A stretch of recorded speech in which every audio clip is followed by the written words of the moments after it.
semuanya, perkenalkan nama saya Cahaya Bella Cynthia dari Program Pendidikan Ilmu Komunikasi Universitas Terbuka Bandung.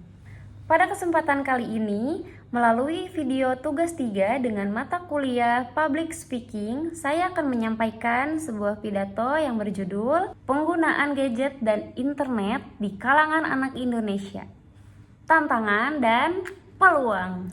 Assalamualaikum warahmatullahi wabarakatuh. Selamat pagi dan salam sejahtera bagi kita semua. Yang saya hormati, Bapak Ibu dosen dan teman-teman mahasiswa yang saya banggakan. Puji dan syukur kita panjatkan kehadirat Tuhan Yang Maha Esa dengan rahmat-Nya sehingga kita dapat berkumpul dengan sehat walafiat. Saya ucapkan terima kasih atas kesempatan yang diberikan kepada saya untuk menyampaikan pidato dengan tema yang sangat relevan dan singkat. Kita adalah saksi hidup dari revolusi digital. Teknologi, terutama gadget dan internet, kini bukan lagi kemewahan, melainkan telah menjadi bagian tak terpisahkan dari kehidupan sehari-hari bahkan sejak usia anak-anak. Namun, di tengah gemerlap kemajuan ini, muncul pertanyaan mendasar, apakah penggunaan teknologi pada anak-anak selalu membawa dampak positif? Atau justru sebaliknya, menciptakan tantangan baru bagi tumbuh kembang generasi muda? Hadirin sekalian, data-data faktual menunjukkan sebuah fenomena yang patut kita cermati dan serius. Menurut laporan dari Lembaga Layanan Pendidikan Tinggi, sekitar 39,71% anak-anak usia dini di Indonesia telah menggunakan telepon seluler. Dan 35,57% yang lainnya juga sudah mengakses internet. Bayangkan, gadget telah hadir dalam kehidupan anak-anak kita, bahkan baru yang berusia 0 sampai 6 tahun, anak-anak yang harusnya sibuk dengan bermain fisik, berinteraksi tatap muka, kini telah terpapar layar digital. Ironisnya, survei dari indonesia.go.id mengungkap data yang menunjukkan betapa lemahnya pengawasan kita. Disebutkan bahwa 80% orang tua tidak mengetahui aktivitas digital anak-anak mereka di dunia maya. Angka ini mencerminkan sebuah kesenjangan digital antara orang tua dan anak, di mana anak-anak sudah menjadi imigran digital yang telah lincah sementara orang tua masih sering tertinggal dalam pemahaman. Kesenjangan ini membuka pintu lebar bagi berbagai resiko.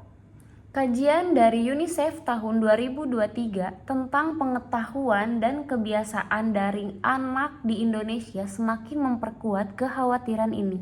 Laporan tersebut mencatat bahwa sebagian besar anak di Indonesia menggunakan internet rata-rata 5,4 jam per hari, terutama untuk bersosialisasi dan hiburan. Lebih dari 50% anak telah melihat konten yang bermuatan seksual melalui media sosial.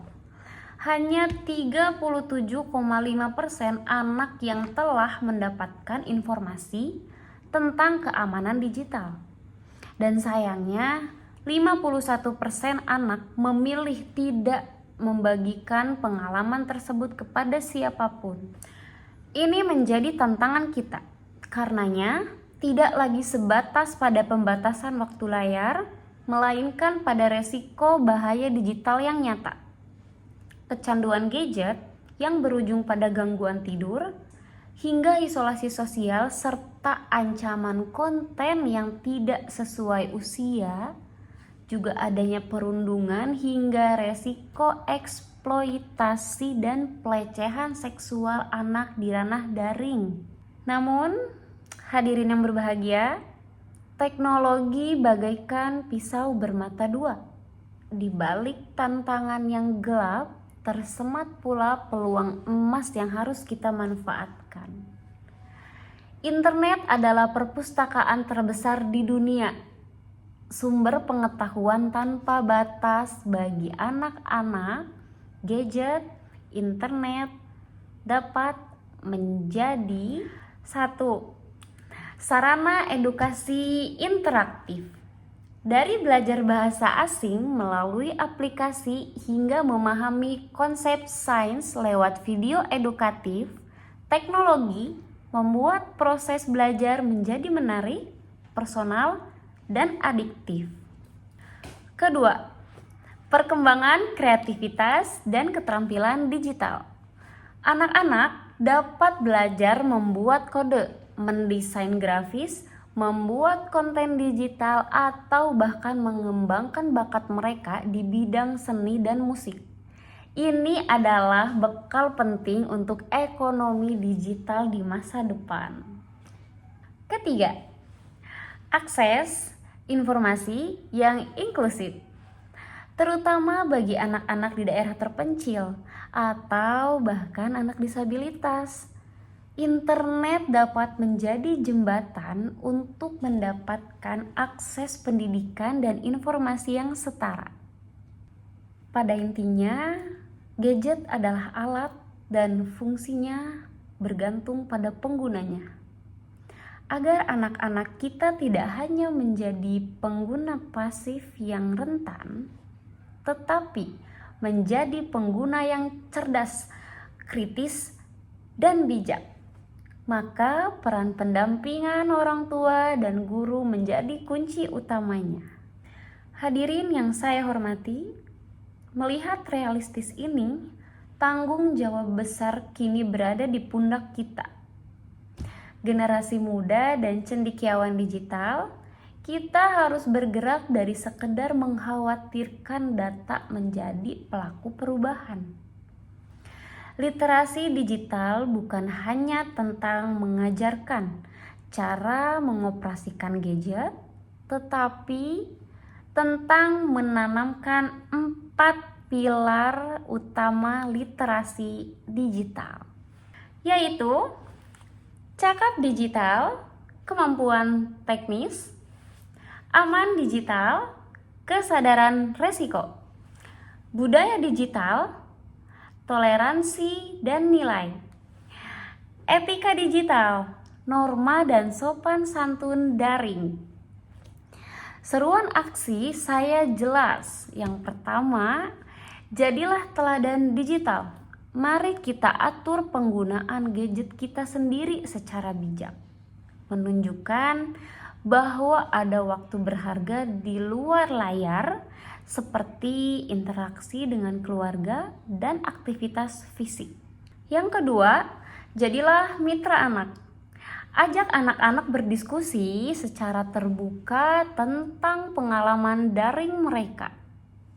Bantu mereka mengenali konten yang tidak pantas dan yakinkan mereka bahwa orang tua adalah tempat pertama yang harus mereka datangi saat menghadapi masalah di dunia maya. Yang ketiga, jadilah agen perubahan. Mari kita sebarkan edukasi tentang keamanan digital di lingkungan sekitar, di lingkungan kampus, di lingkungan masyarakat, sehingga kesadaran digital menjadi gerakan nasional. Mari kita jadikan teknologi sebagai alat untuk belajar, berkarya, dan memberdayakan, bukan sekedar hiburan semata.